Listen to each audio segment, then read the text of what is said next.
देखिए रवि जी अभी नीट की बातें कर रहे थे, मैं बता देना चाहता हूं कि पहली बार हमने देखा है कि परीक्षा में एग्जाम के लिए भी एक पेपर लीक फ्यूचर बना, उसके लिए कानून कब बनाया तो अब बना है। राजस्थान में रिक्रूटमेंट का पेपर लीक होता है, 16 लाख लोगों के लिए परीक्षा कैंसिल हो जाती है, आप कुछ नहीं बात करेंगे।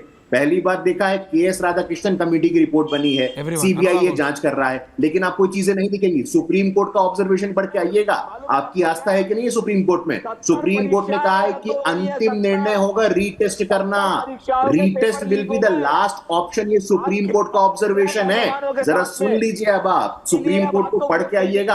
आपकी सुप्रीम कोर्ट में आस्था नहीं है, आपकी इलेक्शन कमीशन में आस्था नहीं है, आपकी संविधान में आस्था नहीं है। जब जब आपको सूट करता है आपकी राजनीति के लिए तो सुप्रीम कोर्ट अच्छा हो जाता है, कॉन्स्टिट्यूशन अच्छा हो जाता है। थोड़ा उसको पढ़िए रवि श्रीवास्तव जी, थोड़ा अपने संस्कारों का परिचय दीजिए आप। सीजीआई का ऑब्जर्वेशन है, चीफ जस्टिस ऑफ इंडिया का ऑब्जर्वेशन है कि अंतिम निर्णय होगा रीटेस्ट करना।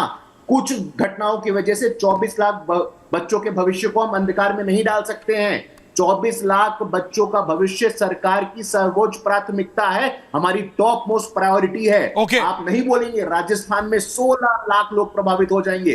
14 एग्जाम पेपर लीक हुए थे, आपका मुंह नहीं खुला था, आपकी मुंह में दही जम गया था। लेकिन अब कानून बना है, अब सीबीआई जांच कर रही है, अब राधाकृष्णन कमेटी उसकी जांच कर रही है, तो आपको पेट में दर्द होता है। सुप्रीम कोर्ट का ऑब्जर्वेशन पढ़िए और 24 लाख बच्चों के भविष्य को हम सुरक्षित करेंगे, हम सुनिश्चित करेंगे। मैं लिख के देने को तैयार हूं आपको। मैं सिर्फ इतना कह रहा हूं गुरु प्रकाश पासवान जी, इनको आपको योगर्ट बोलना चाहिए था, अनुराग भदौरिया को दही नहीं पता, योगर्ट पता है। बहरहाल एंडिंग कमेंट्स दानिश जी, एंडिंग कमेंट्स दादा। देखिए मैं अभी भी नहीं समझ पाया प्रधानमंत्री की विदेश विजिट से आपसे भी पूछना ओवैसी जी को क्या दिक्कत है? सर प्लीज पूछना चाहता हूं कि आप किसान को पूछे सर। ओके, देखिए ओवैसी जी को ये दिक्कत है कि यूक्रेन में जो भारतीयों को भर्ती में किया जा रहा है, बराबर इन पे पुतिन जी से बात कीजिए और मुझे ये बताइए कि दोनों मुल्कों के बीच में जब एक तरफ पुतिन से जाके मोदी जी मिलेंगे और दूसरी तरफ यूक्रेन की तरफ से भारतीय लड़ रहे होंगे तो ये क्या परिस्थिति का निर्माण होगा? चलिए बताइए, देश के नागरिकों की सुरक्षा की बात होगी कि नहीं होगी? ये तो हो गई एक बात। और मुझे ये बताइए, दूसरे किसी पैनलिस्ट से आप पूछ रहे थे कि आप किसान बन के खेत में जाके फोटो खींचेंगे, तो आपने उनसे पूछा जो जाके नेता बन के बिल्कुल पूछा मैंने राहुल गांधी जी से बनाने के लिए गए थे, क्या शौक आ गया है आपको कि 8-8 कैमरा लेके चलने लगे हैं अचानक? बिल्कुल पूछा मैंने राहुल गांधी जी से, हमारे रिपोर्टर ने भी पूछा मैं वही तो कि क्या नया शौक आ गया राहुल गांधी जी? 8-8 कैमरे के साथ चल रहे हैं आजकल, और नमस्ते करने जाते हैं तो भी 8 कैमरा लेके जाते हैं। पूछा मैंने किसान से पूछा मैंने राहुल गांधी से पूछा था पैनल पे, किसान से पूछा कि आप कैमरा लेके जाते हैं खेत में? तो मैंने अनुराग भदौरिया से पूछा सर, आप सोशल मीडिया पे एक्टिव नहीं होंगे, अनुराग भदौरिया बहुत एक्टिव है, वो स्नीकर्स पहन के खेती करते हैं। बहरहाल relax please, thank you Danish भाई। मेरा सवाल था असदुद्दीन ओवैसी पे, आपको मेरे से बहस करना हम कर लेंगे। अनुराग भदौरिया जी एंडिंग कमेंट्स। अनुराग दादा, professor Anurag Bhadauria on air now, ending comments professor साहब। देखिए मैं तो कहता हूं, देखिए आनंद विजय जी कह रहे थे कि नौकरी में देखिए सैलरी कितनी बढ़ गई। प्रभु नौकरी तो मिले पहले, सैलरी कहां से मिलेगी जब नौकरी नहीं है? एक बात। दूसरी बात, हमारे किसानी की बात, अरे भैया हम तो किसान हैं, कोई और जाके करके दिखाए, हल जोत के दिखाए, ट्रैक्टर चला के दिखाए, डाले, किसने रोका है? क्या सिर्फ बीजेपी के लोग कर सकते हैं? हम लोग तो करने वाले लोग हैं, पेड़ पे चढ़ते हैं, उतरते हैं, हम अपना काम करते हैं। तुम भी कीजिए, किसने रोका है? करोगे नहीं तो कहोगे फोटो देखिए अपना वीडियो डाल रहे हैं, देखिए अपना वीडियो बना रहे हैं। अरे आप में है, अगर आप कर सकते करके दिखाओ ना। किसने रोका है बीजेपी वालों को? ये क्या इनकी आदत हो गई है? सत्ता पक्ष में घटना कोई हो जाती है हम आवाज उठाते हैं, क्योंकि विपक्ष देखिए आवाज कम उठा रहा है, विपक्ष कम बोल रहा है, धरना प्रदर्शन क्यों नहीं कर रहा है? इतनी बड़ी घटना हो गई हाथरस में, विपक्ष क्यों नहीं हंगामा कर रहा है? अरे भैया विपक्ष हंगामा करेगा तो ही तुम अरेस्ट करोगे, वहां पे तभी कार्रवाई करोगे। जब यहाँ पे जिस तरह से मैं हर चीज में देखो विपक्ष, अगर मणिपुर की बात होगी, अरे विपक्ष क्या कर रहा है बताइए? विपक्ष ने क्या वहां विधानसभा में उठाई आवाज? अरे भैया सब विपक्ष को ही करना है तो सत्ता पक्ष किस लिए है भाई? जब पर्चा लीक हो जाता है, देखिए किसका नाम आ रहा है, देखिए विपक्ष के नेताओं का नाम आ रहा है, इसलिए पर्चा लीक हो गया। अरे भैया प्रभु कैसे कमिंग गुरुजी, लास्ट में आऊंगा। माने हर काम विपक्ष को करना है तो आप झुंझुना बजाने के लिए हैं सत्ता में, किस लिए हैं? झुंझुना बजाइएगा, सत्ता में काम नहीं करना है क्या? विपक्ष को यहाँ पर्चा लीक रोकना है, विपक्ष को हाथरस की घटना की इंक्वायरी करनी है, विपक्ष को महंगाई कम करनी है, विपक्ष को किसानों का सम्मान करना है, विपक्ष पे यहाँ पे इन्फ्लेशन रेट करना है, तो फिर आप क्यों है भाई? हट जाइए आप, सिंपल सी बात है। आपसे जब कुछ होता ही नहीं है, कोई कंट्रोल ही आपके पास में नहीं है, खाली बातें करना है, तो सरकार अपनी जिम्मेदारी से भागती है और दूसरों को देखिए देखिए देखिए देखिए वो फोटो खिंचा रहे हैं, वो देखिए देखिए देखिए खेत में जा रहे हैं। आप जाते हो तो कोई रोकता है क्या आपको?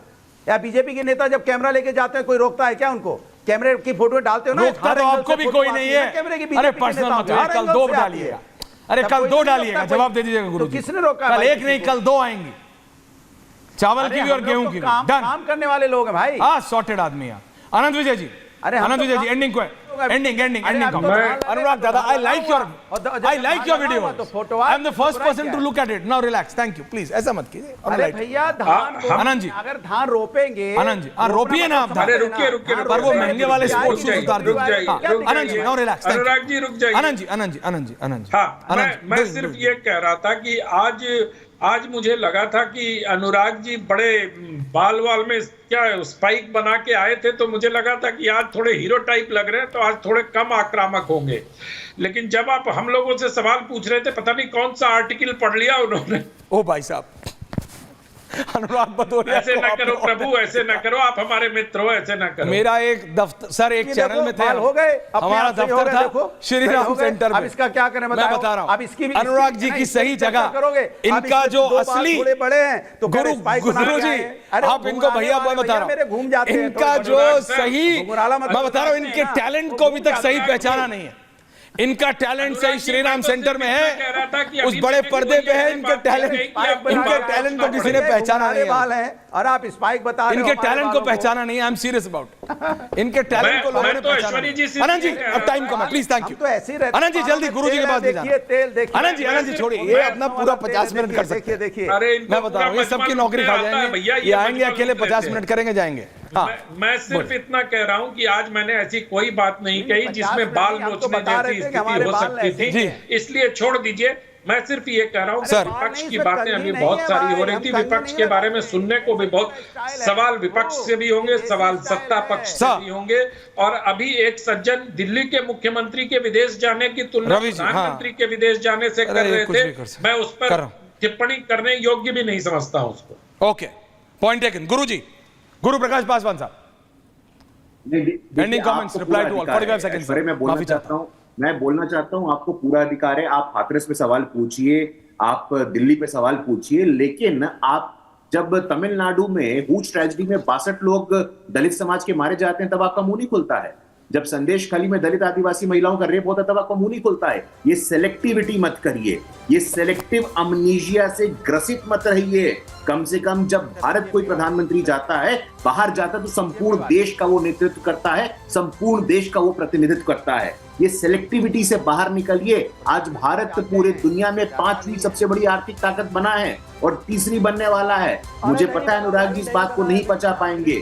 दलित की बेटी, आदिवासी की बेटी राष्ट्रपति बने आपको अच्छा नहीं लगता है, एक अति पिछड़ा का बेटा प्रधानमंत्री बने आपको अच्छा नहीं लगता है, लेकिन गांठ बांध लीजिए इस बात को, भारत का मान सम्मान बढ़ रहा है। हमने अपने संकल्प पत्र में विश्व मित्र भारत का संकल्प लिया है और ये भारत संपूर्ण विश्व का विश्व मित्र बन रहा है। और बिल्कुल विश्व मित्र बन रहा है। गुरु प्रकाश पासवान जी, समय कम है, लेकिन सिर्फ इतना कह रहा हूं, इस सब में जो आनंद विजय जी ने भी बोला, सूर्य प्रताप शाही के उस वक्तव्य को मत भुला दीजिएगा, उस कमेंट को मत भुला दीजिएगा, बिकॉज विपक्ष छोड़ेगा, आपको समझना।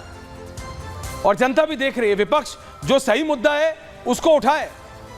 सत्ता में आप बैठे हैं, आपको घेरना या आपको टाइट रखना जिसे कहते हैं, सवाल तो विपक्ष ही पूछेगा ना सत्ता में बैठे लोगों से। इसीलिए विपक्ष ठीक कर रहा है जब ऐसे नेताओं से सवाल पूछता है, लेकिन प्रधानमंत्री की फॉरेन विजिट पे सवाल बेतुका है। बहुत बहुत धन्यवाद आप सबका। पूछता है भारत में। Thank you very much.